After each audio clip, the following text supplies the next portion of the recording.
the price of content, where it's going and why. First of all, I think it would be prudent for us to kind of describe or to ask you to define what you mean by content. Yeah, in this case, I just mean visual imagery. I think a lot of people talk about content marketing and they mean, written word, SEO, trying to sort of rank on Google for blog posts and things of that nature. And of course, there can be all kinds of other kinds of content, be it GIFs or video, short form or long form.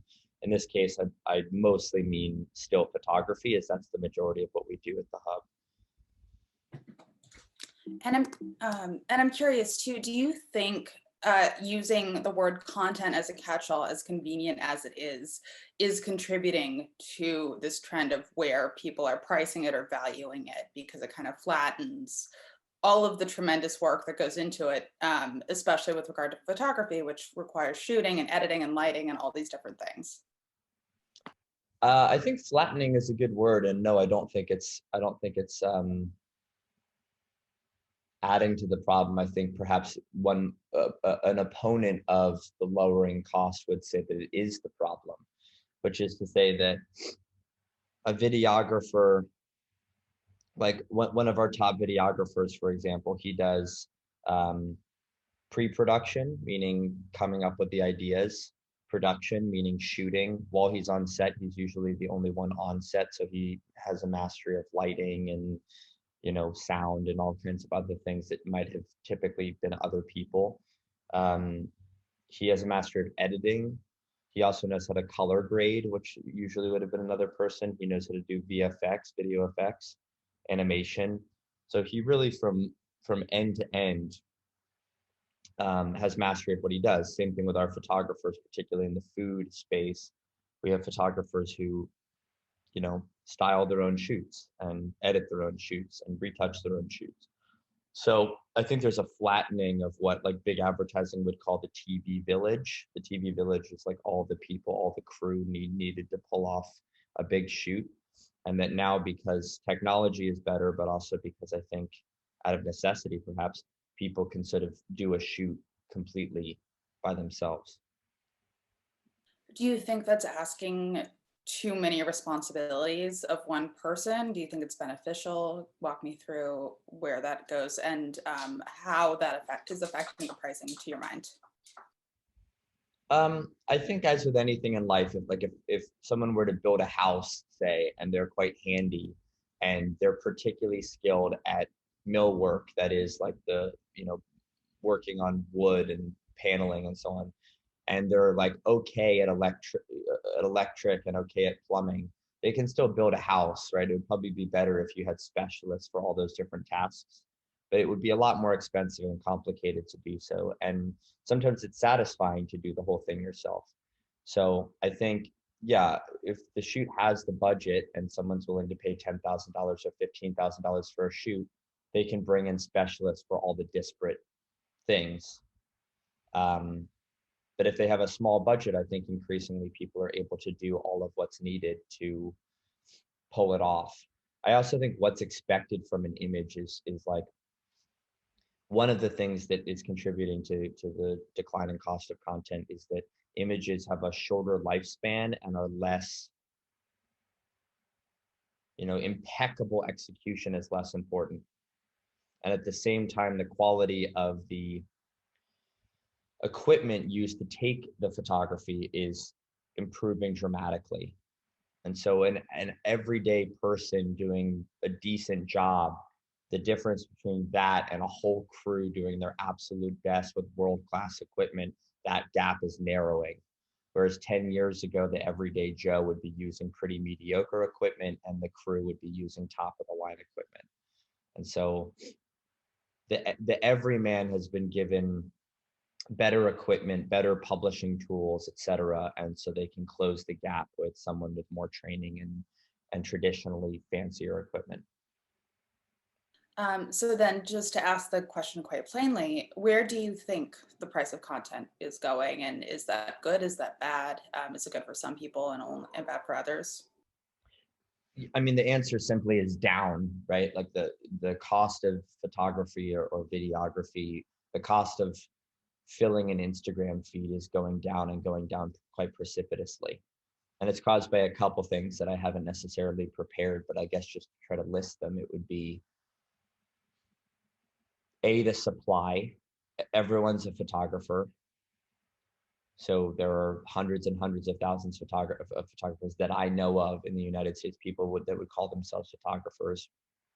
And as a function of that, um, you know, people are willing to work for cheaper because there's more supply than there is demand in many cases.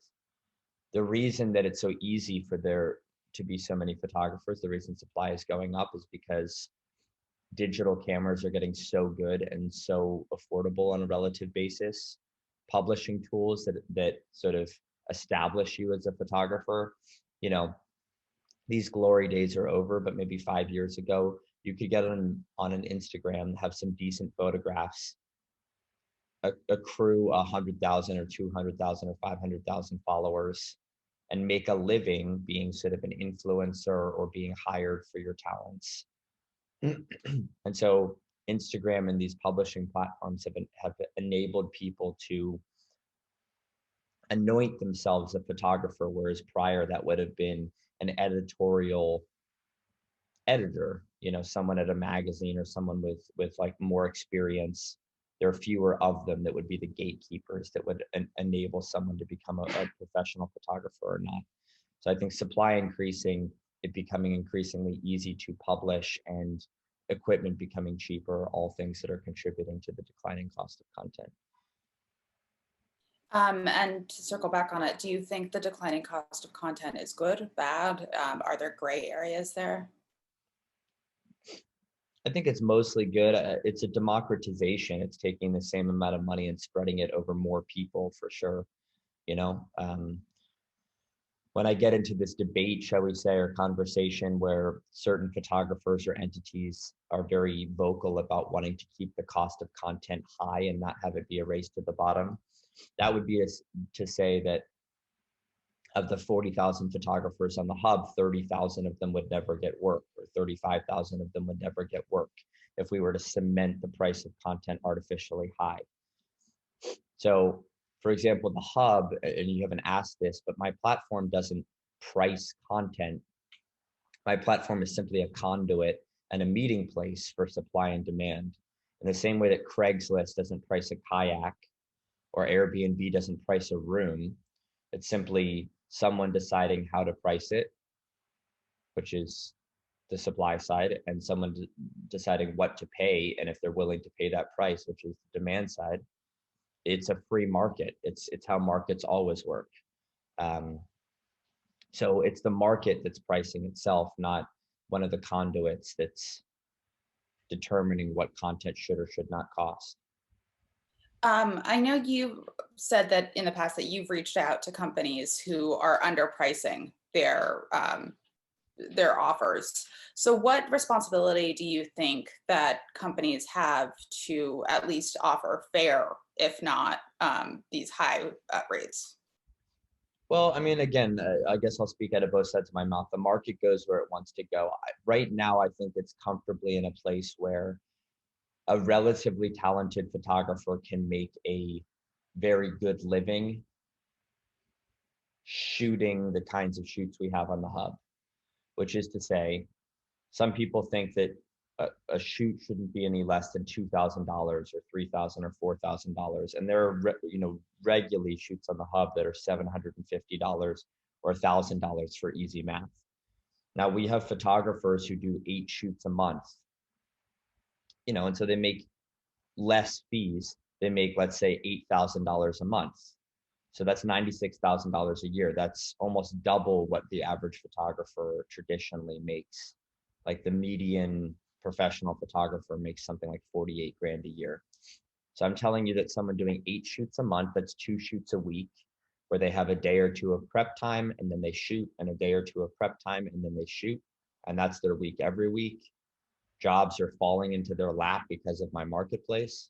That's not a terrible life. So I don't see that as like a plight or some sort of, you know, demise of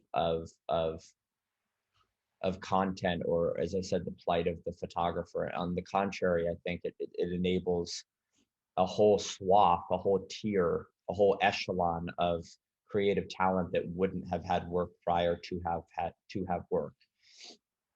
I think an interesting proxy is Uber. You know, a lot of people, particularly drivers, I might add, champion that Uber is a wonderful tool that enables people to work for themselves, enables people to work when they want to work on their own schedule to make money and so on, like turns everyone into an entrepreneur, say, or Airbnb enabling people to take a spare room in their house and make money off of it. I have a friend who makes his whole living off of renting out rooms in his house. Um, but there are others that say that Uber is predatory, you know, that they're not as transparent as they should be about how drivers will be taxed, that drivers are dispensable, that they're not paid enough, etc. And so that people drive and drive and drive. Uber gamifies driving, where if you hit a certain number of rides in a certain period of time, which encourages sort of perhaps inhumane practices of driving 12, 15, 20 hours a day for many days in a row, you get bonuses. So some people look at that and they say, wow, hundreds of thousands of people that either didn't have work or hated their work are now able to work for themselves, drive, listen to the music they want, work the hours they want. What a wonderful thing. And other people say, this is predatory, and you know, Uber is taking advantage of a striation of our economy that shouldn't be taken advantage of. Drivers who tend to perhaps be of a certain demographic, whether socioeconomic or racial. Um, and I would say it's the same with content, which is to say, um, most of the photographers that I think we're helping most are 22 to 28-year-olds who are working at Starbucks or valet parkers or pizza delivery women or whatever. And we're enabling them to instead make 2, 3, 4 grand a month on our platform. It's probably the median user of the hub. And I would argue that that's better if they do love photography as much as they say they do, because they can make as much or more and they're not serving lattes, they're shooting and doing what they claim they love. And I'd say that's a win, even if it means that some of the like top 1%ers have to sort of redistribute some of that money down. It's sort of ironically, it's a liberal talking point. It's sort of wealth distribution, right? To go back to my question, quite just very briefly, but what responsibility do you think that companies have with regard to underpricing? Because I know you said that you've reached out to companies in the past to be like, hey, I think your price is too low. And so what responsibility there do you think they have if they're underselling or not posting that $750 or $1,000 Yeah, job because they think I, content? an exercise I like to do is like to take things to their extreme, to saturate them, to take them to their asymptote and see if it breaks. So again, like you look at the average shoot on the hub, which I think is like $813 or something last I checked. And like if can a photographer make a living off of $813 shoots? So what is the expectation of said shoot? How long does it take to prepare for it, shoot it, edit it? How many could you do a week in theory? How much does that mean per month in theory? And is that a living, yes or no? And the answer is yes. If a platform is paying, which I know many platforms, not many, but I know several platforms that pay $100 a shoot. How much does that take? How many can be done, you know, a week, maybe 5. Now the photographer is making $500 a week. That's 2 grand a month. That's 24 grand a year. That's not a living. So I would say that that's predatory and problematic. Similarly, when you double click on that $100 shoot, when you look at our $800 shoot, it's damn good. When you look at a $100 shoot, the quality really suffers. I liken it to factory farming, where like one of these platforms, which I'll name just to be provocative, Suna, you know, their model basically is they rent out huge spaces, they hire photographers. And I've spoken to some of these photographers who don't seem to mind it. So it is what it is. But the photographers just sort of stand there. They have a tripod. They have different colors of paper. It's called seamless in the background, red and yellow and blue and so on. And they put a product in the foreground. So this one might have red to catch the red of the label. and they just bang, bang, bang, bang, bang, shoot it, and then do the next one, and maybe 3 or 4, shoots a day will happen. And they sell these images for like, I can't remember the pricing. I think it's 25 bucks, 25 bucks a photo to the client. So 8 images of their product will cost 200 bucks, super cheap. And the photographer makes some portion of that. And so what that encourages is factory farming. It encourages like shoot next, shoot next, shoot next. And it takes the creativity and dynamism and soul out of photography, which is something I think is quite central to the art form, to the exercise. It sort of mechanizes it and turns it into a soulless machine. So I don't like what Suna does because I think it takes the soul and the fun and the creativity out of photography. And I don't like what other platforms do when you add up the numbers and it doesn't lead to a living being there isn't a clear pathway to a sustainable living for a photographer.